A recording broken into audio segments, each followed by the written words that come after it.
Hey, welcome back to Between the Lines. I'm your host, Tyler Gray.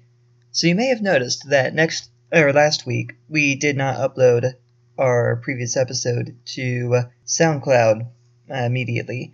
This is because the technical limitations on SoundCloud. You're only allowed to upload about 2 hours of audio unless you pay for a subscription. So Michael and I have decided to move over to YouTube where there are no such limitations. And you can find us there at just search Between the Lines History, and you should be able to find our channel. As for today, I'm going to be talking about a story that inspired one of my favorite films, called The Great Escape. What I'm going to be telling you about is the actual events, not the movie, although I will mention the movie, of course. So, this is the story of a prisoner of war camp called Stalag Luft III that was run by the Nazis during World War II. This particular one was being run by the Luftwaffe, the German Air Force, and was established in March of 1942 near Siegen, Poland. And it was run by Commandant Friedrich Wilhelm von Lindener-Wildau.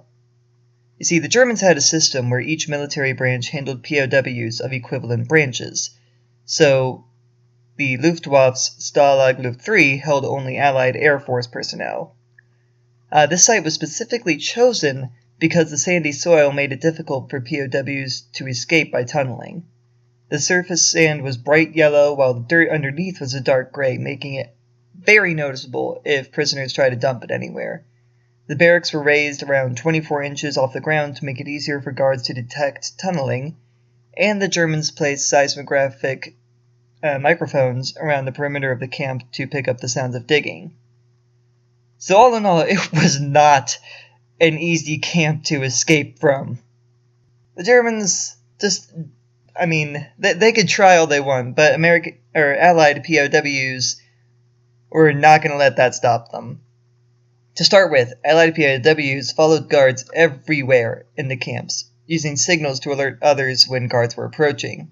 And the guards' movements were all recorded in a logbook, which, according to Monica Dickens' book, The Great Escape, not only did the Germans know about the book, which they couldn't really do much to stop, because, it was very easy for the Allied POWs to just get another piece of paper and start writing stuff down, and they could just easily do it more discreetly if they needed to. So the Germans actually knew about the book and didn't really do much to stop it. According to Monica Dickens, the commandant actually used it once to bring charges against 2 guards who had slunk away from duty several hours early. POWs also used a system to vet newcomers to the camp to prevent German infiltrators, where any POW who couldn't be vouched for by 2 other POWs already in the camp, who knew that person by sight, were closely interrogated and then constantly escorted by other prisoners until they were deemed safe. And through this process, they actually managed to vet out a couple of German infiltrators trying to snoop out any escape attempts. The first major escape was in October of 1943. This was a fairly small one, but very clever, and there is a book about it. This escape attempt was by Lieutenant Michael Codner and Flight Lieutenants Eric Williams and Oliver Philpott, who constructed a gymnastic vaulting horse out of plywood from Red Cross parcels to conceal a person, tools, and containers of soil. They dug a 100-foot tunnel using bowls as shovels and metal rods to poke air holes, and made their escape on October 19th. Williams and Codner were able to reach the port of Stettin, where they stowed away on a Danish ship and made their way back to Britain. Philpott managed to board a train to Danzig, where he stowed away on a Swedish ship headed for Stockholm, and from there he was repatriated to Britain. Eric Williams later published his account of these events in his book The Wooden Horse. The joke, of course, being it's like the Trojan horse. Now, the escape attempt that makes this camp truly famous, however, and the one that the movie The Great Escape is based on, was, well, The Great Escape, and was masterminded by Royal Air Force Squadron leader Roger Bushell, who was codenamed Big X within the camp, who called together several other officers to put the plan into motion in March of 1943, a few months before the Wooden Horse plan took place, but the Great Escape did not come to fruition until after the Wooden Horse. The plan was authorized by Herbert Massey, who was the senior British officer within the camp. While all previous plans involved only up to 20 men, Bushell's plan was to take out 200 men in a single night, which was completely unprecedented. Not just within this camp, but within any POW camp, all wearing civilian clothes and many of them with forged documents. The plan was to construct 3 tunnels simultaneously, codenamed Tom, Dick, and Harry, so that even if the Germans found one, they wouldn't even suspect that 2 others were already in the works. They might think that, there were still individuals trying to escape here and there, but they wouldn't think anything on this scale could be replicated that many times. Now, that said, due to the scale of this attempt, it took a huge number of people to put this together. Over 600 prisoners were involved in the construction of the tunnels. The tunnels were 30 feet below the surface, but only about 2 feet square. So try and imagine just 2 feet by 2 feet and pulling yourself along through that for over 100 feet down below the earth. There were some occasional larger areas to house an air pump, a workshop, and staging posts along each tunnel. The sandy walls were shored up using wood from all over the camp, including over half of all the bed boards, as well as tables, chairs, and benches. Beds in the bunkers had 20 boards to start with. By the time the Allies were done shoring up everything, each bed only had around 8 boards on them.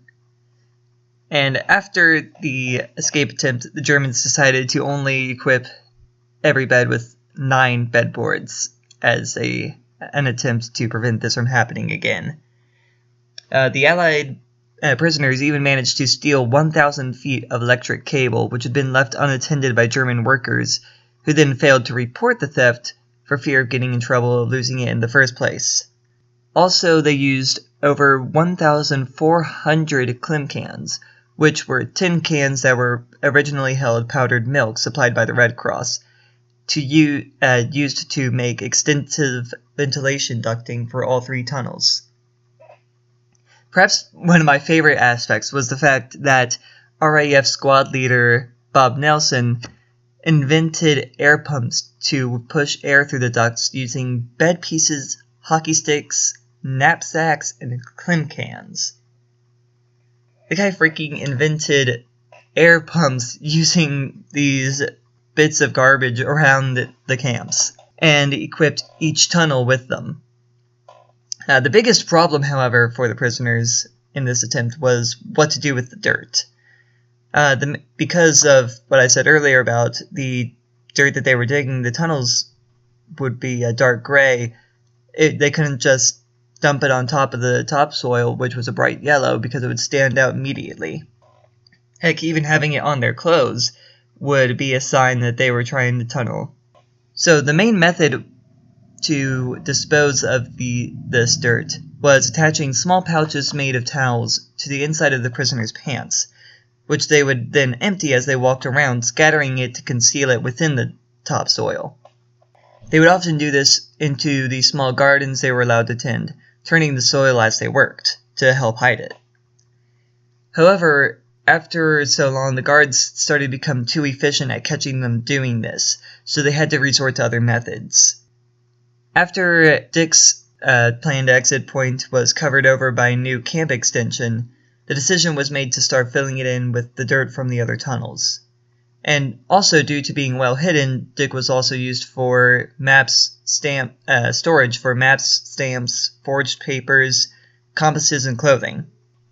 While filling Dick with the dirt helped for a while, they eventually ran out of space in there as well, at which point they brought up hiding it in a large empty space beneath the seats in the theater that had just been built. However, the prisoners had given their word that they would not misuse the building materials when construction began, and the officers felt that the parole system could not be violated.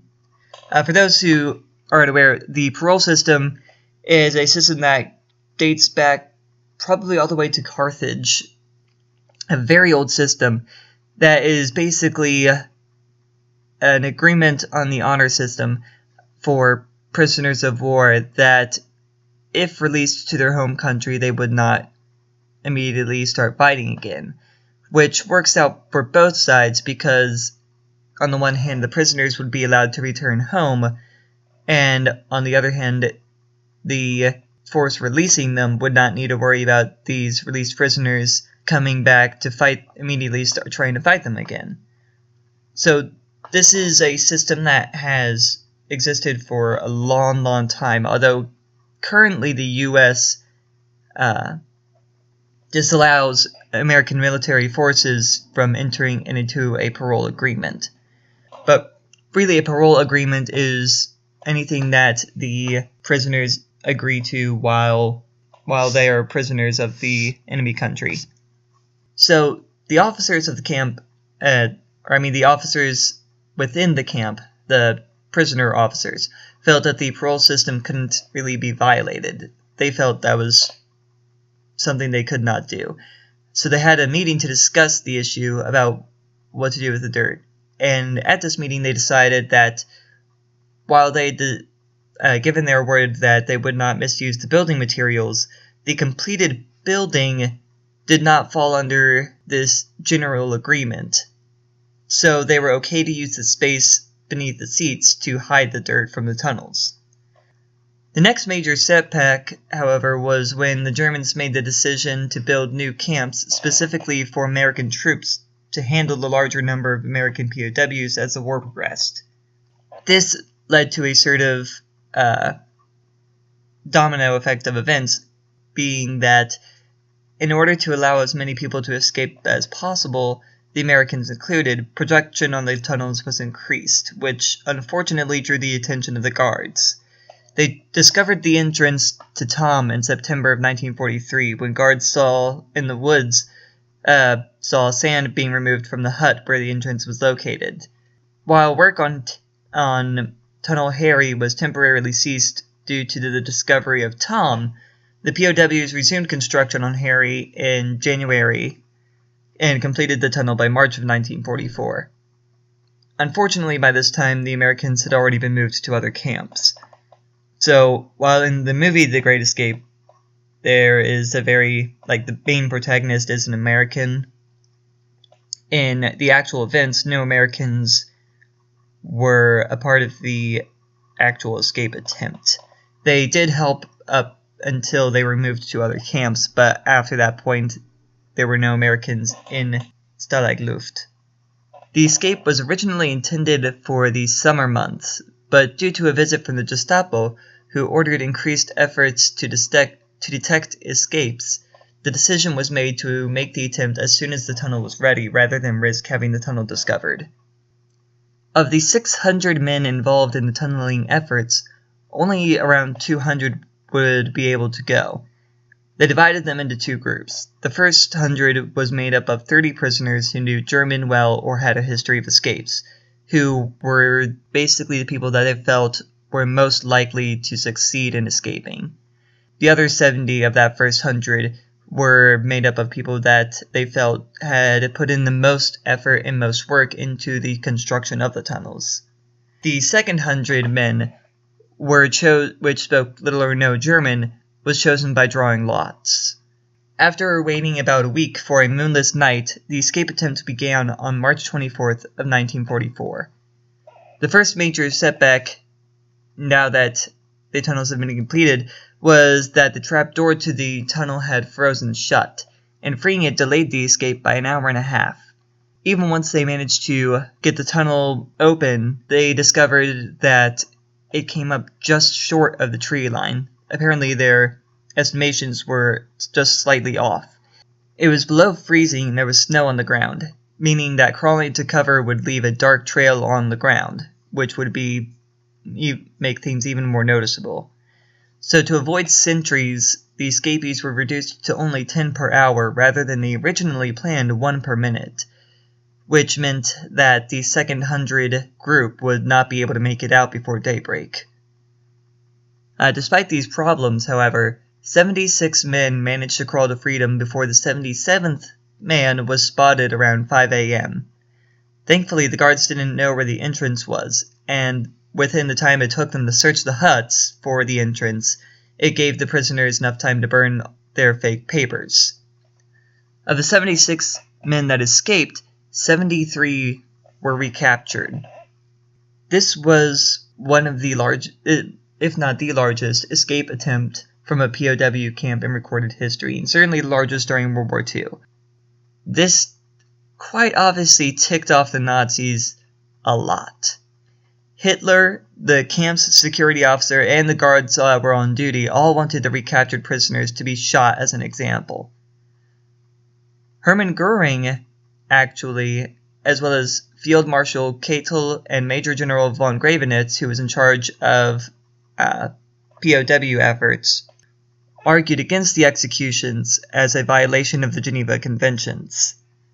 Hitler eventually ordered Himmler, the head of the SS, to execute more than half of the escapees, who then handed off the selection of those 50 to General Arthur Neeb. And 50 of the men who were recaptured were shot, individually or in pairs. The 3 prisoners who got away were Norwegian pilots Per Bergslund and Jens Müller, who made it to Sweden by boat, and Dutch pilot Bram van der Stok, who traveled through France before seeking refuge at a British consulate in Spain. And if this story sounded really cool to you, then I highly suggest checking out the 1963 film based on the attempt, called The Great Escape, starring Steve McQueen. While parts of it are heavily fictionalized, such as American involvement, escapes by plane and motorcycle, which didn't actually happen in real life, and in the movie all the escapees are shot together, it is still a fairly accurate representation of the event, including events such as one of the prisoners snapping and trying to just walk straight at the fence surrounding the camp in a daze, and trying to climb the fence in full view of the guards in the middle of the day and being shot and killed, which actually occurred in the camp. So if you thought this was an interesting story, I highly suggest checking out the film, and I hope that this was an interesting podcast for you guys today. So I will see you next time on Between the Lines.